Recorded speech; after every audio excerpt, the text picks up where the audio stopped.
Welcome to the Genius Factory. Enjoy the video. In this video, I will explain how to play Super Smash Bros. Ultimate on your personal computer. The only way to achieve this is through emulation, which requires specific hardware and software. You will need a robust PC, ideally with at least 16 gigabytes of RAM and a strong graphics processing unit to ensure smooth gameplay. Remember, legally playing involves owning the game and extracting its files from your own Nintendo Switch console. To begin, you must download and install a Nintendo Switch emulator like Yuzu.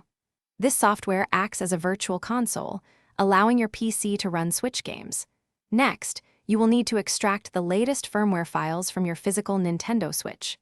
Additionally, obtaining your unique product keys, often called prod keys, directly from your console is crucial for the emulator to function correctly and legally. Once your emulator is set up, the next step is to acquire the game itself. You must legally dump your Super Smash Bros. Ultimate game, whether it's a physical cartridge or a digital download, directly from your Nintendo Switch. After dumping, transfer this game file to a specific folder on your PC.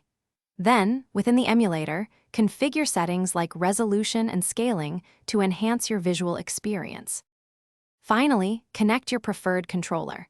Many players use a Nintendo Switch Pro controller or an Xbox controller for a familiar feel. Optimize both the in-game and emulator settings to achieve a consistent 60 frames per second, which is vital for a responsive fighting game experience. Always keep your computer's graphics drivers and system software updated to ensure maximum performance and stability during gameplay. Thanks for watching. If you found this helpful, don't forget to like and subscribe.